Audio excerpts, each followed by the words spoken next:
बिस्मिल्लाहिर्रहमानिर्रहीम। हमायूं सिर बोदला। मेरे दोस्तों, मेरे भाइयों, मेरे अजीजों, उम्मीद है तुम सारे खैरियत ना होगे।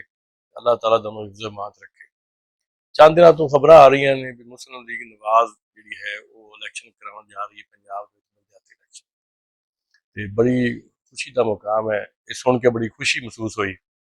ते ये तुसी मेरे दोस्तों तो अंदाजा होना भी 15 ਦੇ ਵਿੱਚ मियां शहबाज शरीफ की हुकूमत ਦੇ ਵਿੱਚ ਇਹਨਾਂ ਨੇ ਇਲੈਕਸ਼ਨ ਕਰਾਇਆ ਸੀ।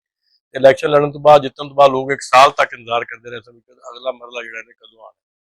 हुण इन्होंने जो इलैक्शन करवाया है या इन्होंने इलैक्शन कराने वास्ते फंड भी मुख्तस कर दिता है, हल्काबंदियां भी हो गई ने, इन्हें यूनियन कौंसल बना दी है 18 तो 20,000 की आबादी। उत्थे भी सारे ही उत्थे जाने जी कौडी खेडन विच जेहड़े पिंड दा 10 पिंड ने 10 पिंड च बंदे खलो जाणगे ते इस तरीके नाल ते वो आदा निशान लवणगे आजाद। आजाद जो होगा कोई निशान पेशोर चप्पल लवेगा, कोई उन्होंने मिल जाएगी कुर्सी मिल जाएगी, किसी ने कोई चीज मिल जाएगी, इस तरीके नाल मिल जाएगी। जबकि सुप्रीम कोर्ट ने हुक्म दिता है कि तुसी बलदियाती इलैक्शन जिहड़े हैं वो जमाती बुनियादां ते करा लें। मैं पूछना चाहना भी अगर तुसी एडा इन्ना काम कीता है, शहबाज शरीफ सानू 5 साल हो गए ने, वो इत्थे हुक्मरान ने, साडे वज़ीर आज़म ने माशाअल्लाह दुनिया की सालसरी करते पे ने, दुनिया के तनाजात भी खत्म करते पे ने। ते अगों उन्हां दी जिहड़ी भतीजी साहिबा ने वो सीएम पंजाब ने, उन्होंने बेशुमार प्रोग्राम जिहड़े ने शुरू किए हुए ने।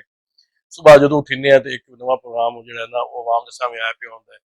धी रानी स्कीम तुहानू याद होनी है, लैपटॉप वाली तुहानू याद होनी है, उस बाद कर्जे वाली तुहानू वो सारा खत्म हो आके तो हुण जामना जी आ गया ब्यूटिफिकेशन।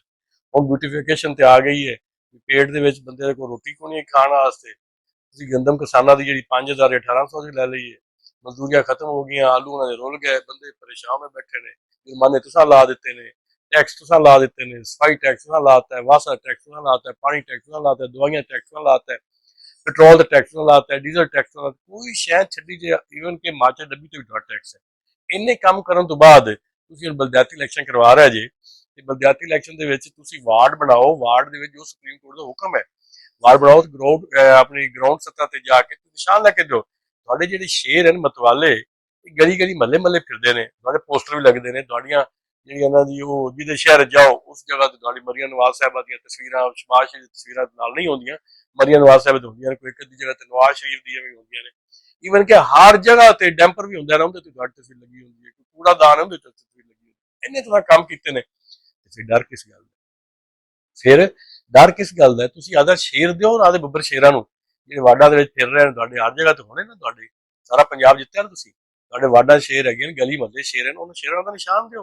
ਉਹ ਨਿਸ਼ਾਨ ਦੇ ਕੇ ਲੈ ਤੇ ਆਓ ਵੀ ਇਹ ਤਾਂ ਪਾਰਟੀ ਖਤਮ ਹੋ ਗਈ ਹੈ, ਇਹ ਪਾਰਟੀ ਦੇ ਤਲਕ ਹੋਣੀ ਹੈ, ਪਾਰਟੀ ਦਾ ਫਲਾਹ ਹੋਣੀ, ਉਹ ਤੁਹਾਨੂੰ ਪਤਾ ਲੱਗੇ, ਤੁਹਾਨੂੰ ਸਮਝ ਆਵੇ। ਤੁਸੀਂ ਪਿੰਡਾਂ 'ਚ ਆਓ ਫਾਰਚੂਨਰਾਂ ਲੈ ਤੇ ਅੱਗੋਂ ਗਲੀਆਂ ਹੋਣੀਆਂ ਛੋਟੀਆਂ ਤੇ ਗਲੀਆਂ ਹੋਣੀਆਂ ਭਰੀਆਂ ਹੋਈਆਂ ਲੋਕਾਂ ਦੇ ਨਾਲ, ਤੇ ਗੱਡੀਆਂ ਵਿੱਚ ਤੁਹਾਡੀਆਂ ਮੁੰਡੀਆਂ ਵੀ ਨਹੀਂ ਪਿਛਾਂ, ਤੁਹਾਨੂੰ ਪਤਾ ਲੱਗ ਸੀ ਵੀ ਤੁਸੀਂ ਕਿੰਨੇ ਕੰਮ ਕੀਤੇ ਨੇ ਤੇ ਆਵਾਮ ਤੁਹਾਡੇ ਰਿਸੈਪਸ਼ਨ ਵਾਸਤੇ ਕਿਵੇਂ ਆਈ ਖਲੋਤੀ ਹੈ। ਹੁਣ ਤੇ ਤੁਸੀਂ ਜਦੋਂ ਇਹ ਇੱਕ ਮੌਕਾ ਆਇਆ ਤੁਹਾਨੂੰ ਆਦੀ ਮਕਬੂਲੀਅਤ ਜਾਂਚਣ ਦਾ, ਤੇ ਫਿਰ ਤੁਸੀਂ ਸਹੀ ਤਰੀਕੇ ਨਾਲ ਜਾਂਚੋ। ਮੇਰੀ हुकूमत ਨੂੰ रिक्वेस्ट है और इलैक्शन कमीशन ਨੂੰ मैं अपील करना कि तमाम पार्टियां ਦੇ ਨਿਸ਼ਾਨਾਂ ਤੇ ਇਲੈਕਸ਼ਨ ਲੜਨ ਦੀ ਇਜਾਜ਼ਤ ਦਿੱਤੀ ਜਾਵੇ ਔਰ ਇਹ ਤੁਸੀਂ ਫੈਸਲਾ ਕਰ ਸਕਦੇ ਹੋ, ਲਾਗੂ ਕਰ ਸਕਦੇ ਹੋ, ਕਿਉਂਕਿ ਸੁਪਰੀਮ ਕੋਰਟ ਨੇ ਕਿਹਾ ਹੈ ਕਿ ਜਿਹੜਾ ਜਮਾਤ ਗ੍ਰਾਸ ਰੂਟ ਲੈਵਲ ਤੇ ਉਹੀ ਹੋਏਗਾ, ਫੈਸਲਾ ਜਾਏਗਾ, ਇਲੈਕਸ਼ਨ ਮੰਨਿਆ ਜਾਏਗਾ ਜਿੰਦੇ ਚ तमाम ਪਾਰਟੀਆਂ ਜਿਹੜੀਆਂ ਹਨ ਉਹ ਆਦੇ ਨਿਸ਼ਾਨ ਲੈ ਕੇ ਆਣਗੀਆਂ। ਤੇ ਤੁਸੀਂ ਨਿਸ਼ਾਨ ਦਿਓ, ਨੂਨ ਲੀਗ ਨੂੰ ਵੀ ਨਿਸ਼ਾਨ ਦਿਓ, ਸਾਡਾ ਨਿਸ਼ਾਨ ਦਾ ਤੀਰ ਹੈ।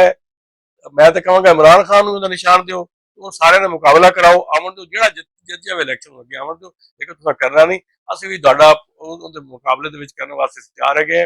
मेरी सिर्फ सिर्फ इन्होंने अपील है, दानू सारे अपील लगी है, हुकूमत को अपील है, इलैक्शन कमीशन को अपील लगी है कि मियाँ नवाज शरीफ मरियम नवाज का कैंडिडेट जो ना जी वो आना चाहिए गलियां च महल्लियां च वार्डां च।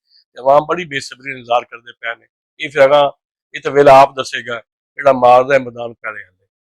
शुक्रिया।